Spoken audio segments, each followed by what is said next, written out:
Assalamualaikum warahmatullahi wabarakatuh.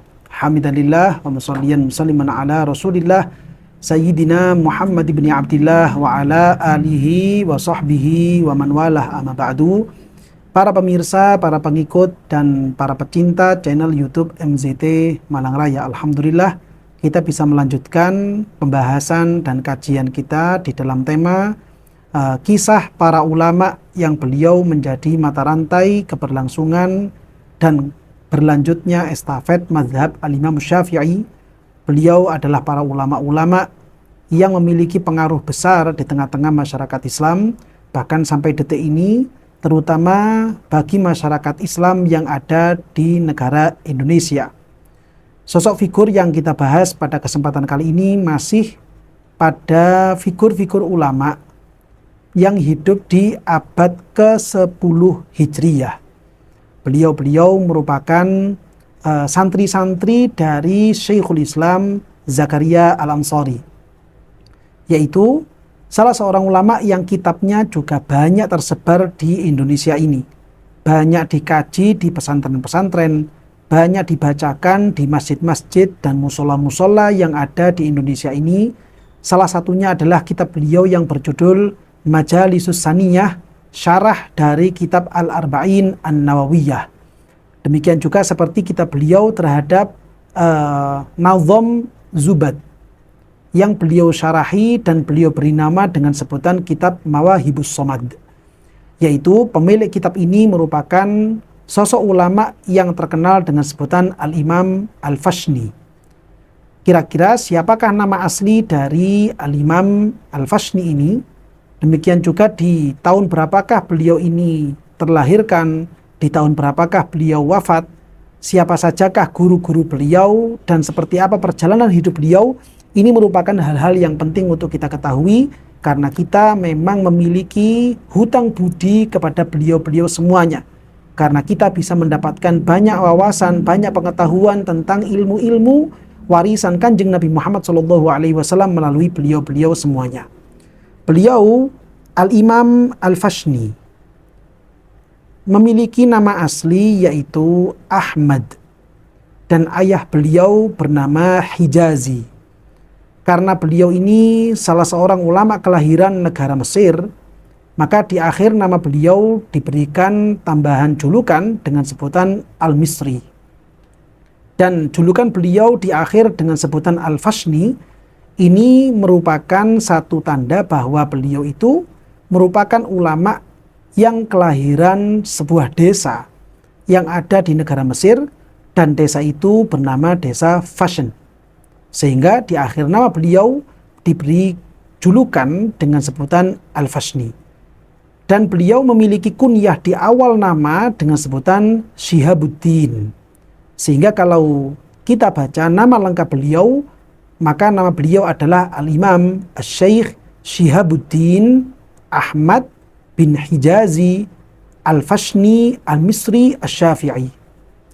Beliau di hari-hari itu, di abad-abad ke-10 Hijriah, sering dipanggil oleh ulama-ulama yang ada di negara Mesir dengan sebutan Al-Faqih Ahmad. Para ulama yang ada di negara Mesir mengenal beliau sebagai sebutan Al-Faqih, yang mana sebutan Al-Faqih Ahmad ini merupakan sebuah tanda bahwa memang beliau di hari-hari itu merupakan salah seorang ulama yang pakar di dalam ilmu fikih, terutama di dalam mazhab al-Imam Syafi'i. Bagaimana tidak, beliau merupakan salah satu santri yang memiliki pengaruh besar dengan pemikiran-pemikiran dari Syekhul Islam Zakaria Al-Ansari. Beliau cukup lama bermulazamah kepada beliau Syekhul Islam Zakaria Al-Ansari. Semenjak Syekhul Islam Zakaria Al-Ansari ini meninggal dunia, beliau kemudian menimba ilmu kepada santri seniornya Syekh Zakaria Al-Ansari, yaitu Al-Imam Romli Kabir. Beliau lama sekali bermulazamah, bahkan dikatakan beliau ini jauh lebih awal berguru kepada Al-Imam Romli Kabir dibandingkan dengan Al-Imam Ibnu Hajar Al-Haytami. Sehingga saat itu Al-Imam Al-Fashni atau Syekh Ahmad bin Hijazi Al-Fashni ini merupakan santri senior dibandingkan Al-Imam Ibnu Hajar Al-Haytami. terutama lagi beliau merupakan santri senior bagi Al-Imam Romli Shaghir. Di hari-hari itu beliau Al-Imam Ahmad bin Hijazi Al-Fashni ini juga belajar kepada Al-Imam Nasiruddin Muhammad bin Salim At-Tablawi, yang mana Syekh Nasiruddin Muhammad bin Salim At-Tablawi ini juga merupakan salah satu guru dari Al-Imam Ibnu Hajar Al-Haytami. Beliau juga kemudian belajar kepada ulama-ulama yang lain, terutama beliau juga pernah belajar kepada penulis kitab Mughnil Muhtaj, yaitu Al-Imam Muhammad bin Muhammad Asy-Syirbini Al-Khatib.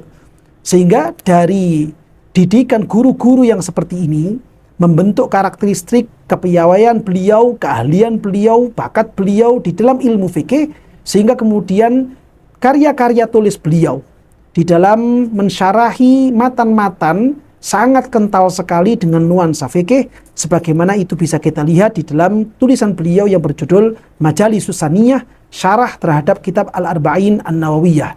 Demikian juga kita bisa melihat bagaimana beliau itu memiliki pandangan-pandangan fikih, pemikiran-pemikiran fikih di dalam syarah beliau terhadap nadhoman kitab Zubat yang berjudul Mawahibus Somad.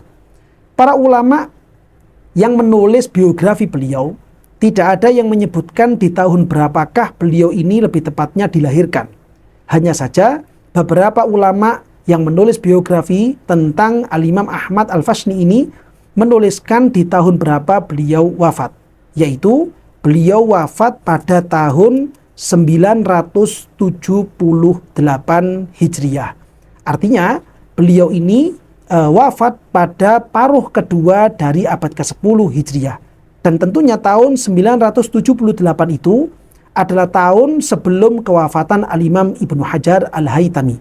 Sehingga beliau ini merupakan santri dari Syekhul Islam Zakaria Al-Ansari, demikian juga dari Syekhul Islam Al-Imam Romli Kabir, dan juga dari Al-Imam Nasiruddin Muhammad bin Salim At-Tablawi, dan juga santri dari Al-Imam Muhammad bin Muhammad Asy-Syirbini yang lebih senior dibandingkan Al-Imam Ibnu Hajar Al-Haytami, juga lebih senior dibandingkan Al-Imam Romli Shaghir. Beliau ketika wafat pada tahun 978 Hijriah, beliau tidak meninggalkan harta benda untuk keluarganya. Beliau setelah menghabiskan waktu-waktunya, menghabiskan usianya, fokus untuk belajar dan berkhidmah kepada para guru-guru beliau, beliau meninggal dunia hanya meninggalkan keilmuan-keilmuan, meninggalkan pemikiran-pemikiran, meninggalkan karya-karya tulis yang itu semuanya menggambarkan seperti apa pola pemikiran, ciri khas pemikiran dari beliau Al-Faqih Ahmad bin Hijazi Al-Fashni Al-Misri ini. Di antara karya-karya beliau diantaranya adalah kitab Al-Ibtihaj, yang mana kitab Al-Ibtihaj ini merupakan syarah terhadap satu bab dari kitab Minhajnya Al-Imam An-Nawawi, yaitu saat beliau ini mensyarahi bab tentang faraid, bab tentang ilmu warisan dari kitab Minhajut Thalibin karya Imam Nawawi. Syarah tersebut kemudian beliau beri nama dengan sebutan Al-Ibtihaj. Syarah ini tidak membahas bab-bab yang lain dari kitab Minhajut Thalibin kecuali hanya bab tentang faraid saja. Di antaranya lagi beliau memiliki syarah terhadap matan Ghayatut Taqrib, yang mana kitab beliau tentang syarah dari kitab Ghayatut Taqrib ini beliau beri nama dengan sebutan Tuhfatul Habib bi Syarhi Nadmil Ghayati wa Taqrib. Demikian juga beliau memiliki kitab yang berjudul Al-Iqdul Farid fi Ba'di Muta'alliqati Surati Tauhid, yang mana kitab ini Al-Iqdul Farid karya Al-Fashni ini merupakan syarah atau tafsiran dari surat Al-Ikhlas. Beliau menulis tafsir tentang surat Al-Ikhlas yang nuansanya kental dengan akidah Ahlus Sunnah wal Jamaah, dan kemudian karya beliau ini beliau beri nama dengan sebutan Al-Iqdul Farid. Di antaranya lagi beliau memiliki kitab karya tulis yang berjudul Tuhfatul Ikhwan fi Ilmil Farahi wal Ahzan. Beliau di situ di dalam kitab Tuhfatul Ikhwan ini membahas bagaimana sikap-sikap yang seharusnya diambil, akhlak-akhlak yang seharusnya ditempuh bagi seorang muslim ketika dia itu berada dalam kondisi senang atau dia itu dalam kondisi sedih. Saat dia senang, hendaknya dia itu bersyukur kepada Allah Subhanahu wa taala. Jangan sampai kesenangan itu membuat dirinya menjadi lalai dari Allah Ta'ala. Dan bagaimana seharusnya ketika dia ini ditimpa dengan musibah, ditimpa dengan kesedihan-kesedihan, hendaknya dia sadar bahwa itu semuanya merupakan takdir dari Allah Subhanahu wa Ta'ala, yang mana takdir ini ketika diberikan tidak lain tidak bukan pasti akan membawa sebuah hikmah di dalam kehidupan orang tersebut. Di antaranya lagi, beliau memiliki sebuah karya tulis yang judulnya juga sama, yaitu Tuhfatul Ikhwan. Akan tetapi kitab yang kedua yang berjudul Tuhfatul Ikhwan ini berisi tentang wirid-wirid yang hendaknya dibaca oleh setiap umat Islam dalam satu hari, satu malam. Dan di antaranya lagi, kitab beliau yang banyak tersebar di negara Indonesia ini, yang banyak dipelajari di pondok-pondok pesantren, yaitu kitab beliau yang berjudul Al-Majalisus Saniyah, syarah terhadap kitab Al-Arba'in An-Nawawiyah. Beliau di situ mengulas bagaimana maksud-maksud dan juga hasil-hasil ijtihad para ulama terhadap hadis-hadis yang disebutkan oleh Imam Nawawi di dalam kitab Al-Arba'in An-Nawawiyah. Berikutnya lagi, beliau juga memiliki sebuah kitab yang berjudul Mawahibus Somad, yang mana kitab Mawahibus Somad ini merupakan syarah terhadap Nadham Kitab Zubad, yang mana kitab Nadham Zubad ini merupakan salah satu kitab fikih yang diawali tentang ilmu usuluddin dan ditutup dengan ilmu tasawuf. Di situ beliau mensyarah, memberikan keterangan-keterangan lanjutan, yang mana keterangan beliau di dalam hal akidah, di dalam hal fikih, di dalam hal tasawuf banyak mengambil dari pemikiran-pemikiran guru beliau, yaitu Al-Imam Romli Kabir. Sehingga tak ayal kalau kemudian kitab Mawahibus Somad ini secara fikih lebih condong kepada tarjih-tarjihnya Al-Imam Romli, yaitu maksudnya adalah Al-Imam Romli Kabir, orang tua atau ayahanda dari Al-Imam Romli Shaghir, penulis kitab Nihayatul Muhtaj. Dan masih banyak lagi kitab-kitab beliau yang menjadi peninggalan semenjak beliau itu wafat, yang mana dari kitab-kitab yang seperti ini penting bagi kita semuanya sebagai umat Islam, terutama bagi kalangan santri, untuk memiliki perhatian dan rasa peduli yang tinggi terhadap karya-karya tulis beliau seperti Al-Imam Ahmad bin Hijazi Al-Fashni ini. Supaya apa? Supaya kita bisa mengenal syariat Allah Subhanahu wa Ta'ala, aturan-aturan Gusti Kanjeng Nabi Muhammad Shallallahu Alaihi Wasallam melalui para ulama-ulama yang memang kompeten di dalam bidangnya, yang sudah jelas sanadnya, siapa guru-gurunya, dan beliau-beliau ini merupakan ulama-ulama yang terbukti berhasil melewati kehidupan dunia ini jauh dari hawa nafsunya, jauh dari egonya, jauh dari gemerlap kehidupan duniawi. Beliau habiskan usianya, waktu-waktunya hanya untuk fokus kepada Allah Subhanahu wa Ta'ala, fokus kepada Gusti Kanjeng Nabi Muhammad Shallallahu Alaihi Wasallam, dan hanya untuk berupaya menggapai ridho dari Allah Subhanahu wa Ta'ala.